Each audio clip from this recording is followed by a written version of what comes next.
What's up, friends? I hope everyone's enjoying being back in the gym. Some of you guys went from complaining about going to practice to complaining that you could not go to practice. Thanks, COVID. I want to welcome everyone back to the Voice of Cheer and welcome some new listeners and new viewers. It is good to be back for sure. We have a great show for you today. I'll be talking about practice structure and athletic championship mentality. We got special guests joining us from Top Gun, Cali Reckless, and the University of Louisville. Santwon McCray, that's what's up, that's what's up, that's what's up. Well, there's nothing to it but to do it. My name is Triston Allen, and you are watching and listening to the Voice of Cheer.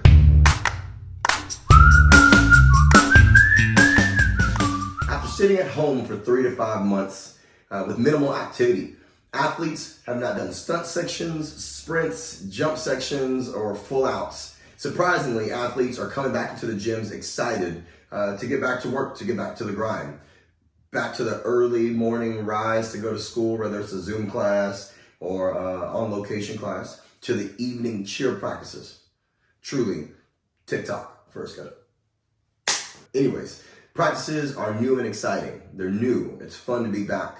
But in time, things will feel normal. And kids will remember that they're kids and kind of miss some of their personal life.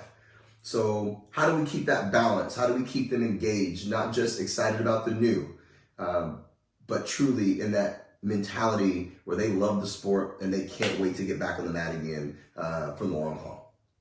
Well, how do we keep the balance? Let's talk about it. Do you ever find yourself trying to regain the attention of your athletes at the beginning, middle, or end of the season? Well, here's 5 easy steps that you can follow to help you build a championship culture in your program. Step 1, create a structured warm-up that is run the exact same every single practice.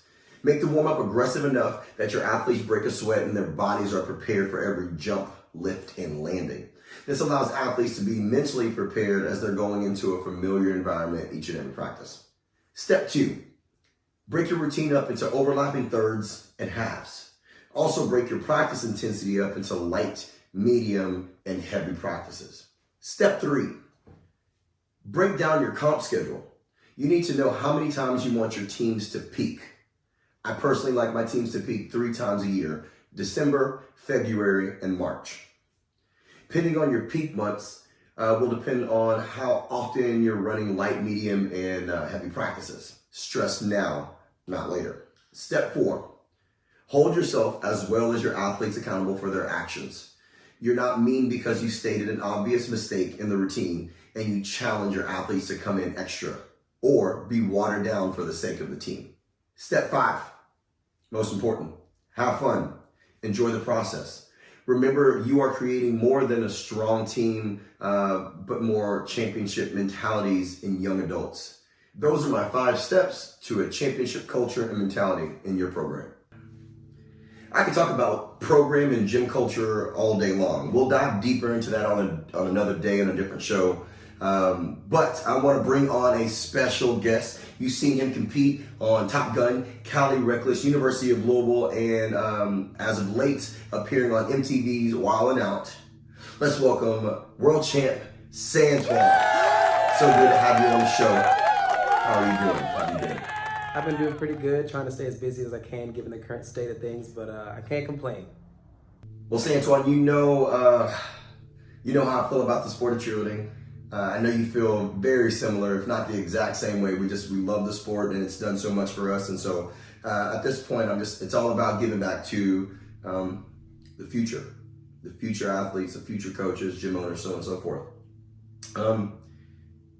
You've had an amazing athletic career in the industry, and it seems like you set super high standards for yourself and others. I mean, I don't think that's what you set out to do, but you definitely set the bar for a lot of people. What was your motivation? What drove you to be who you are today? When I first started cheering, I used my older teammates as my motivation because all I wanted to do was be just like them. I had my sights set no higher than that because they were super awesome, super talented individuals and all around great humans. And then my coaches were always there to push me and motivate me and help me be a better person than I was yesterday. And then I found this little thing called the internet and started geeking out on cheerleading, like where it originated, who were the trailblazers, who did what in what year, what was the hot new thing, and I kind of fell into that so deeply that I wanted to be a part of it. I wanted to someday be that guy from that team, and I used that to push myself and say that I wanted to be the best all-around cheerleader that I could be, and make a real mark in this industry. And I think it's safe to say I did that.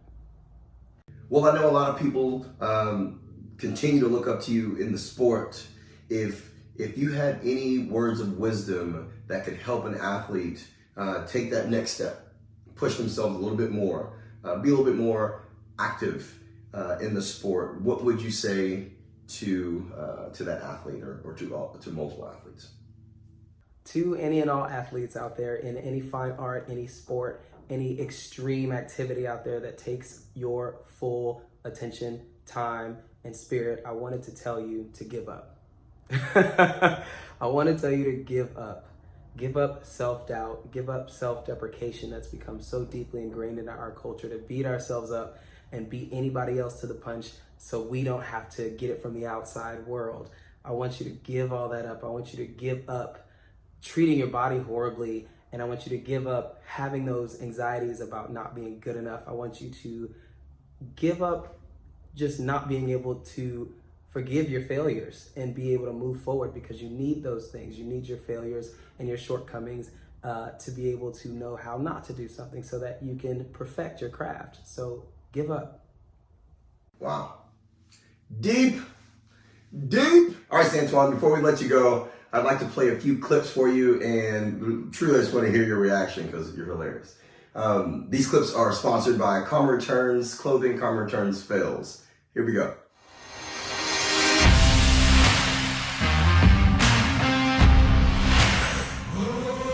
Oh, it's okay.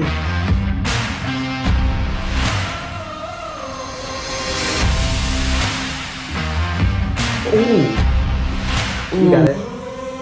Set for the cause before you pull the Jesus. Santwon, thank you so much for being on the show. I know you are a busy man, so I truly appreciate your time, and I know the viewers and listeners appreciate it too. Thank you so much. Tune in to next Wednesday's show, as we'll be talking the do's and don'ts of cheer parents in the gym. Should be a fun one. Thank you so much for watching and listening to The Voice of Cheer. I'm Triston Allen. Let's break. 5, 6, 7, 8.